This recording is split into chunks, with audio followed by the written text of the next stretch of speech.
അത് ഇപ്പോൾ ഓരോ ഇപ്പം ഞാൻ പറയുന്നത്, ഞാൻ ഒരുപാട് വർഷം മുമ്പ്, നിങ്ങൾക്കൊക്കെ ഓർമ്മയുണ്ടോ എന്നറിയില്ല, ഞാൻ കോഴിക്കോടുള്ള സമയത്താണ് ഒരു ബസ് ആക്സിഡന്റ് ഉണ്ടായി, കോഴിക്കോട് തൃശ്ശൂർ റോഡിൽ.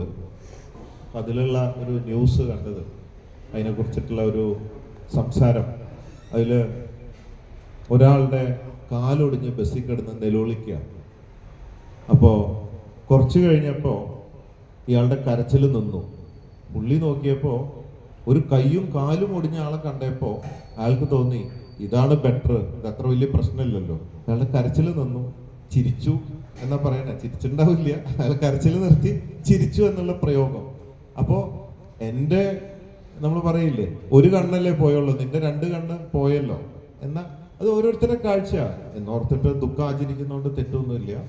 അതൊക്കെ ഓരോ രാജ്യത്തിൻ്റെയും വ്യക്തികളുടെയൊക്കെ കൾച്ചറാണ്, ചിന്താഗതിയാണ്.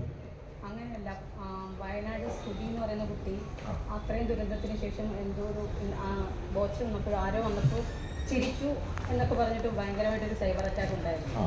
അതൊന്നും പാടില്ല എന്ന് പറയുന്നത്. ആ കുട്ടിയെ ചിരിപ്പിക്കാനാണ് ഞാൻ പോണത്. കാരണം അവരെന്നും ദുഃഖിച്ചിരിക്കാൻ പാടില്ലല്ലോ. നമ്മൾ ഉറ്റവരും ഒക്കെ പോകുമ്പോൾ നമുക്ക് വിഷമം ഉണ്ടാവും, നമ്മൾ കരച്ചിലൊക്കെ ഉണ്ടാവും. പക്ഷെ നമുക്ക് മറക്കാനുള്ളൊരു ഇത് തന്നിട്ടുണ്ട്. അപ്പോൾ നമ്മൾ മാക്സിമം അവരെ എൻ്റർടൈൻ ചെയ്ത് തിരിച്ചു കൊണ്ടുവരാൻ നോക്കുക. അതുകൊണ്ട് എന്നും അവരെ കരയിക്കലല്ലല്ലോ നമ്മുടെ ആവശ്യം. പിന്നെ ഒരു നാണയത്തിന് രണ്ട് വശമുണ്ടല്ലോ, എപ്പോഴും അതുണ്ടാവും. കേരളത്തിലേക്ക്